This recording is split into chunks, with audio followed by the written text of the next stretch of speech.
አምልኮት የጸሎት አዘረጋጎች አሉ። ትንበረከካለህ። የአምልኮት ሲሆን ይሄ ነው። እንዲህ ነው የምትዘረጋው። እንዴት ነው የምትዘረጋው?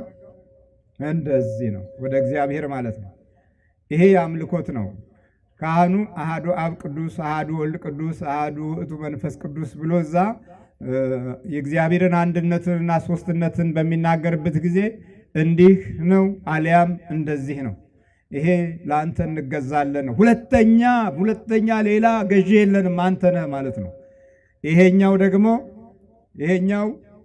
ለአንተ ተማርከናል ማለት ነው። ስትንበረከክ የምታሳያቸው ነች። ይሄ ለአንተ ምን ብለናል? ተማርከናል ማለት ነው። ይሄ ደግሞ ካንተ እንቀበላለን ነው። ይሄኛው ወደፊት ነው ወደኋላ ነው? ወደፊት ነው። እንደዚህ ነው። ካንተ እንቀበላለን፣ ካንተ ስጠን ነው። ይሄ ገንዘቡ ሲቸግርህ፣ በረከት ስታጣ፣ ምን ስትል አልባረክ ሲልህ፣ የሰራው የነካው እምቢ ሲልህ፣ ይሄው ካንተ ልቀበል ነው፣ አንተ ይሻላል፣ የአንተ ስጠኝ። ነጩም ይሰጠኝ ተመልሶ ይሄዳል፣ ግን አንተ እጄ የሚገባውን አንተ ባርከው ትላለህ። ከዚህ ደግሞ እንዲህ ታደርግና አስራት ትሰጣለህ። ይሄ እንዲህ ዘርግተሃል አለ፣ እሱ ይሰጥሃል። መንገድ አለው፣ መስጫ መንገድ አለው። ይሰጥሃል። ሲሰጥ አስራት ታወጣለህ። በጎ ትሆናለህ፣ ቅን ትሆናለህ፣ ለሌሎች የምታስብ ትሆናለህ። በጥቂቱ ባለህ ለሌሎች ማሰብ ከጀመርክ ለአንተ በብዙ እግዚአብሔር ያስብልሃል። በብዙ ይሰጣል እኮ አለ። በብዙ ያቅበታል እኮ ደግሞ መስጠት ስፈልግ። አንዱን አረመኔ እኮ ነው ለአንተ አሸክሞ እንዲሄድ የሚያደርገው። ቀላል እኮ ነው ለመስጠት ሲፈልግ። ስለዚህ ይሄኛው ሕሊናዬን ልቦናዬን ማርክ፣ አንተ ግዛ። ይሄኛው አንተን አመልካለሁ፣ ይሄኛው ካንተ እቀበላለሁ። ከዚህ በኋላ ከፍታህ ይጨምራል። እግዚአብሔር ያለውን ፍቅሩንና ጸጋውን ያበዛልሃል። ልብህንና አእምሮህን ሕሊናህን ይባርክልሃል። በጉልበትህ ስትንበረከክበት ደግሞ በጉልበትህ ውስጥ የሚገቡ እንደፈለጉ የሚወስዱህ እንደፈለጉ የሚነዱህ ያቆማሉ። መጸለይ በአንደበትህ ስትጀምር እንደፈለገ የሚያጠጣህ እንደፈለገ የሚያቃዥህ ይቆማል። ለምን? በአፍ ጸለይክበታ። ከዛ የጸለይክበትን አፍ ይህንን ድራፍቱን ቢራውን ግባ ብትለው አይገባም። እውነቴን ነው። የሚበቃህም ብቻ ትጠጣለህ። አቁም ይልሃል። እዚች የሆነ ቦታ ላይ ማቆሚያ ያበጅልሃል። ያመሰገናችሁበትን አንደበት ክፉ ኃይል እንደፈለገው አያበላሸውም። ሌላው ያጸለይክበትን አንደበት ክፉ ነገር አትናገሩበትም። ይሄ ሐሜቱ፣ ጥላቻው ምናምኑ የሚመጣው መጀመሪያውኑ በአንደበታችን ጸሎት ስለሌለ ነው። እየሰማችሁ ነው? ጸሎት ሲባል ደግሞ የሚከተሉትን መንገዶች የሚያሟላ ነው። መጀመሪያ ጸሎት ምንድን ነው የሚለውን ስናይ ጸሎት አንደኛ ከእግዚአብሔር ጋር የምትገናኝበት በቃሉ ሳይሆን በልብህ ሲሆን ነው።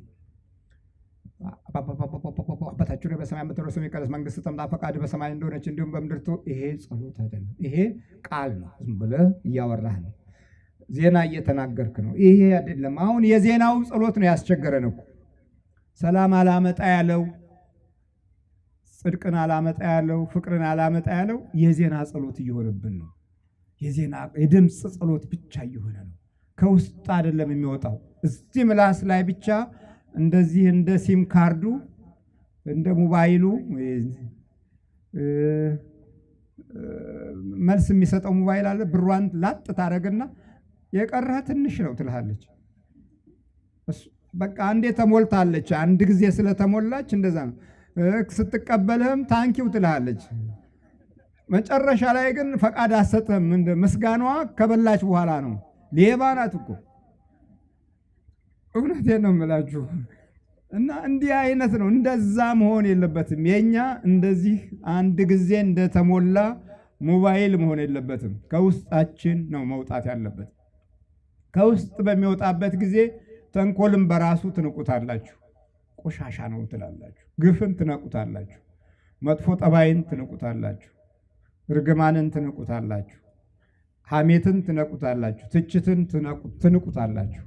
ከዛ በኋላ የእግዚአብሔር ከፍታ ከናንተ ኋላ ይመጣል፣ ከፊትም ይቀድማል። በዚህ ጊዜ በየትኛውም ቦታ ብትሄዱ የእግዚአብሔር ክብር የሚታይባችሁ ይሆናል።